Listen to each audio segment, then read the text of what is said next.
Assalamualaikum warahmatullahi wabarakatuh. Baiklah, di sini saya akan menjelaskan tentang prinsip-prinsip pengembangan alat peraga. Sebelum kita mengetahui apa sih prinsip-prinsip pengembangan alat peraga, kita harus mengetahui makna atau pengertian dari alat peraga, yaitu alat peraga merupakan alat bantu atau alat yang digunakan untuk mempermudah penyampaian suatu informasi. Dalam dunia pendidikan, alat peraga dapat diartikan sebagai alat bantu yang digunakan untuk membantu proses pembelajaran agar pesan yang ingin disampaikan dapat diterima dengan baik, sehingga proses pembelajaran dapat berjalan dengan efektif dan efisien. Alat peraga pengajaran adalah alat-alat yang digunakan guru ketika mengajar untuk membantu memperjelas materi pembelajaran yang disampaikan kepada siswa dan mencegah terjadinya verbalisme pada diri siswa. Selanjutnya, apa sih fungsi alat peraga dalam pembelajaran matematika? Alat peraga berfungsi untuk memperjelas konsep yang dipelajari karena konsep-konsep abstrak tersajikan dalam bentuk konkret, sehingga siswa dapat lebih mudah memahami konsep yang dipelajari. Selanjutnya, pentingnya alat peraga dalam pembelajaran matematika. Dengan adanya alat peraga, maka pembelajaran dapat berjalan dengan efektif dan efisien. Pembelajaran yang efektif dalam suatu proses pembelajaran dapat meningkatkan hasil belajar siswa. Maka dari itu, alat peraga sangat penting dalam membantu memperjelas konsep-konsep yang akan diajarkan. Selanjutnya, kita akan membahas tentang prinsip penggunaan alat peraga, yaitu pertama, menentukan jenis alat peraga dengan tepat. Di sini maksudnya sebelum kita memulai proses pembelajaran dan kita akan menggunakan alat peraga sebagai alat bantu, maka kita harus menentukan jenis alat peraga apa yang tepat untuk memperjelas materi yang akan kita ajarkan. Yang kedua, menetapkan atau memperhitungkan subjek dengan tepat, apakah sesuai dengan tingkat kematangan atau kemampuan siswa. Maksudnya di sini adalah seorang guru sebelum menggunakan alat peraga harus mengira-ngira apakah alat peraga itu sesuai dengan tingkat kematangan dan kemampuan siswa. Yang ketiga, menyajikan alat peraga dengan tepat, yaitu disesuaikan dengan tujuan, bahan, metode, waktu, dan sarana yang ada. Yang keempat, menempatkan atau memperlihatkan alat peraga pada waktu, tempat, dan situasi yang tepat. Selanjutnya, bagaimana sih langkah-langkah pembuatan alat peraga itu? Di sini saya akan menjelaskan langkah-langkahnya, yaitu pertama, mempelajari silabus dan menentukan tujuan pembelajaran. Yang kedua, menentukan strategi dan alat peraga yang akan digunakan. Yang ketiga, membuat dan mencoba alat peraga. Yang keempat, melakukan pembelajaran dengan menggunakan alat peraga yang telah dibuat. Perkenalkan, nama saya Dina Nurmala Firdausi, NIM T2018-70007. Di sini saya akan menjelaskan mengenai prinsip pengembangan lembar kerja siswa atau LKS. Yang pertama adalah pengertian LKS. Menurut Dinas Pendidikan Nasional pada tahun 2006, lembar kerja siswa atau LKS adalah lembaran-lembaran yang berisi tugas yang harus dikerjakan oleh peserta didik. LKS berisi petunjuk dan langkah-langkah untuk menyelesaikan suatu tugas. Tugas-tugas dalam LKS diberikan kepada peserta didik dapat berupa teori maupun praktek. Manfaat lembar kerja siswa atau LKS yang pertama yaitu dapat membantu guru dalam mengarahkan siswanya untuk dapat menemukan konsep-konsep melalui aktivitasnya sendiri atau dalam kelompok kerja. Yang kedua, dapat digunakan untuk mengembangkan keterampilan proses, mengembangkan sikap ilmiah, serta membangkitkan minat siswa terhadap alam sekitarnya. Yang ketiga, memudahkan guru untuk melihat keberhasilan siswa dalam mencapai sasaran belajar. Yang keempat, memudahkan guru dalam mengelola proses pembelajaran karena proses pembelajaran yang biasanya di tangan guru, tetapi sekarang berubah menjadi kegiatan belajar yang dipegang oleh siswa. Selanjutnya yaitu fungsi lembar kerja siswa atau LKS. Yang pertama, sebagai bahan ajar yang bisa meminimalkan peran pendidik, namun lebih mengaktifkan peserta didiknya. Yang kedua, sebagai bahan ajar yang mempermudah peserta didik untuk memahami materi yang diberikan. Yang ketiga, sebagai bahan ajar yang ringkas dan kaya tugas untuk berlatih. Yang keempat, memudahkan pelaksanaan pengajaran kepada peserta didik. Selanjutnya yaitu kelebihan metode lembar kerja siswa atau LKS.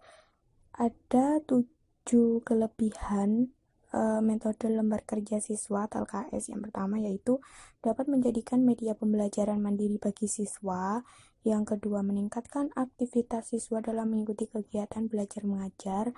Yang ketiga, praktis dan tentunya harga terjangkau. Yang keempat, materi lebih ringkas dan sudah mencakup keseluruhan materi. Yang kelima, sebagai pengganti media lain ketika media audiovisual yang mengalami hambatan dengan listrik, maka kegiatan pembelajaran dapat diganti dengan media LKS. Yang keenam, tidak menggunakan listrik sehingga bisa digunakan oleh sekolah di pedesaan maupun di perkotaan. Yang ketujuh, aspek kualitas penyampaian pesan pembelajaran yaitu mampu memaparkan kata-kata, angka-angka, notasi musik, gambar 2 dimensi, serta diagram dengan proses yang sangat cepat. Selain kelebihan metode lembar kerja siswa atau LKS yang sudah saya sebutkan tadi, ada pula kekurangan pada metode LKS. Yang pertama yaitu soal-soal tertuang pada lembar kerja siswa cenderung monoton. Yang kedua, adanya kekhawatiran guru hanya mengandalkan media LKS tersebut. Yang ketiga, LKS yang dikeluarkan penerbit cenderung kurang cocok dengan konsep yang diajarkan. Yang keempat, media cetak hanya lebih banyak menekankan pada pelajaran yang bersifat kognitif. Yang kelima, menimbulkan pembelajaran yang membosankan bagi siswa jika tidak dipadukan dengan media yang lain. Yang keenam, sulit memberikan bimbingan kepada pembacanya yang mengalami kesulitan memahami bagian-bagian tertentu. Yang ketujuh, memerlukan pengetahuan prasyarat agar siswa dapat memahami materi yang dijelaskan. Nama saya Erika Fitriana, NIM T2018-70002.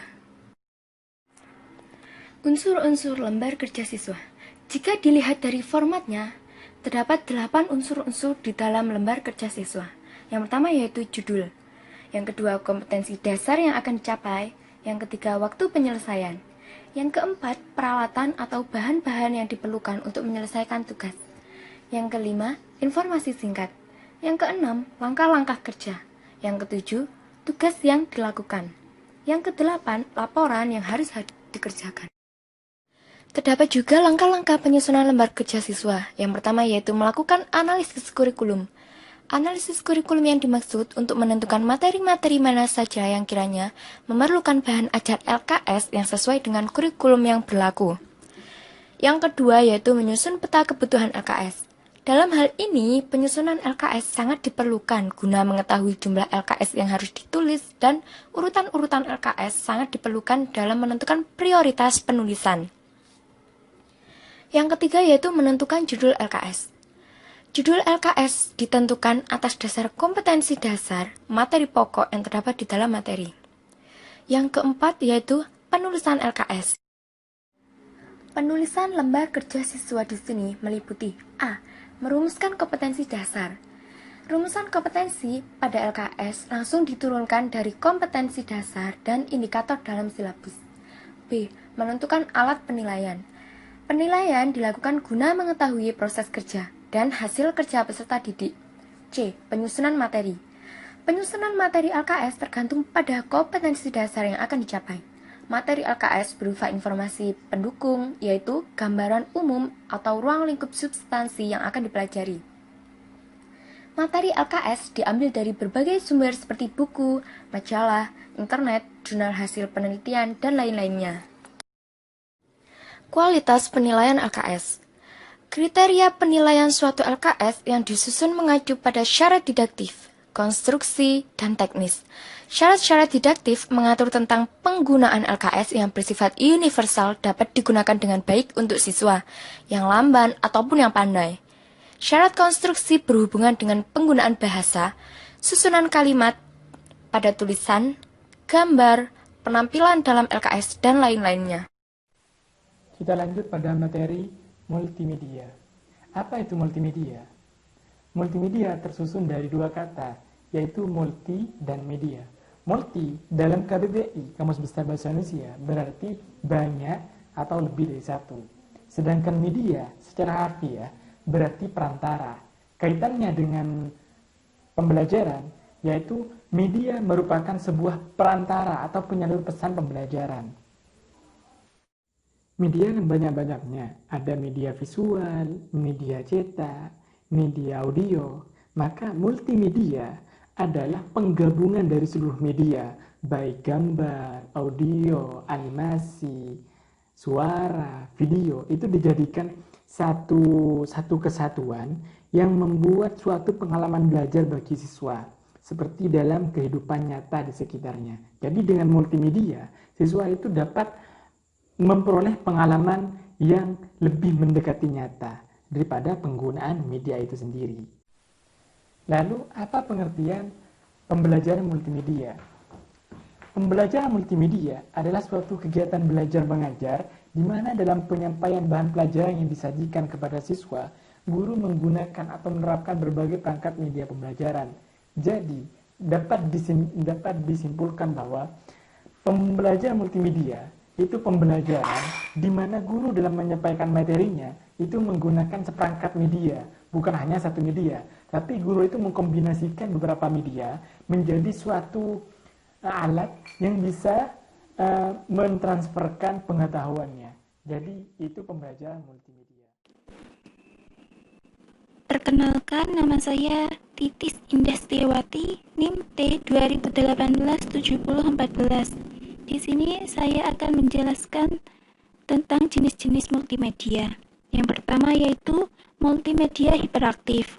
Multimedia jenis ini mempunyai struktur dengan elemen terkait yang dapat diarahkan oleh pengguna melalui tautan dengan elemen multimedia yang ada.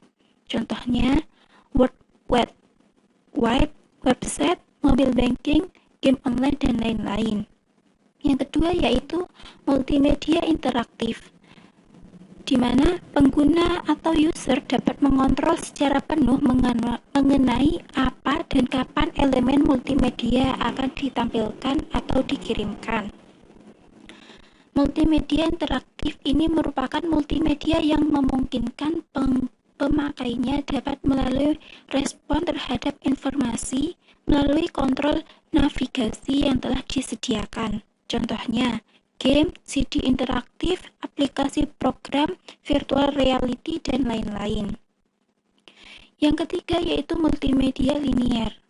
Multimedia linier adalah jenis multimedia yang berjalan lurus.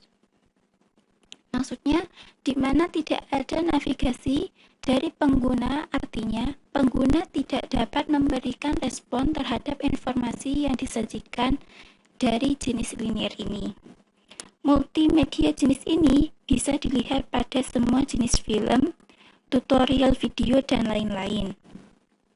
Dan yang keempat yaitu multimedia presentasi pembelajaran.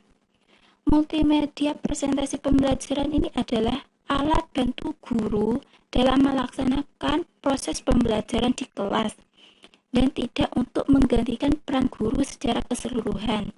Contohnya Microsoft PowerPoint. Dan yang kelima yaitu multimedia pembelajaran mandiri. Multimedia pembelajaran mandiri adalah perangkat lunak pembelajaran yang dapat oleh siswa secara mandiri tanpa bantuan guru. Contohnya Macromedia dan Outerwear atau Adobe Flash. Yang keenam yaitu Multimedia Kits.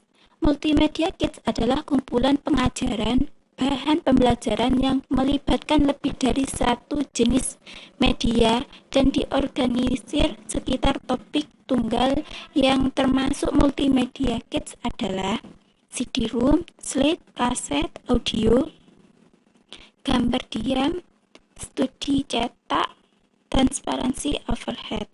Dan yang ketujuh yaitu hipermedia.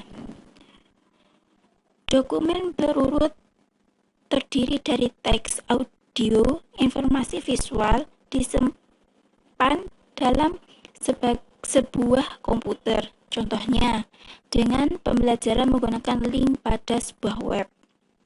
Yang kedelapan yaitu media interaktif. Sistem ini merupakan sistem pengiriman pembelajaran yang direkam secara visual, suara, dan bahan video yang disajikan di bawah kontrol komputer. Dan yang terakhir yaitu virtual realitas. Media yang dapat divisualisasikan dengan tempat seperti di dunia nyata. Keunggulan untuk digunakan menggambarkan lingkungan yang sangat mendalam, sangat visual, dan berbasis 3 dimensi. Terima kasih. Dan yang terakhir yaitu pentingnya penggunaan pengembangan multimedia pada matematika. Multimedia memiliki peranan yang sangat penting dalam membantu berlangsungnya proses pembelajaran sehingga siswa akan lebih tertarik untuk memahami materi. Teknologi multimedia yang menggabungkan beberapa media ini diharapkan dapat mengatasi masalah-masalah dalam proses belajar mengajar terhadap kesalahan dalam memahami konsep matematika. Hal ini sesuai untuk menghasilkan pembelajaran dan pemahaman lebih mendalam daripada presentasi yang disajikan hanya dalam satu format saja. Jadi dapat disimpulkan bahwa dengan adanya penerapan multimedia dalam pembelajaran sangat berperan penting dalam peningkatan kualitas dari siswa ataupun mahasiswa itu sendiri.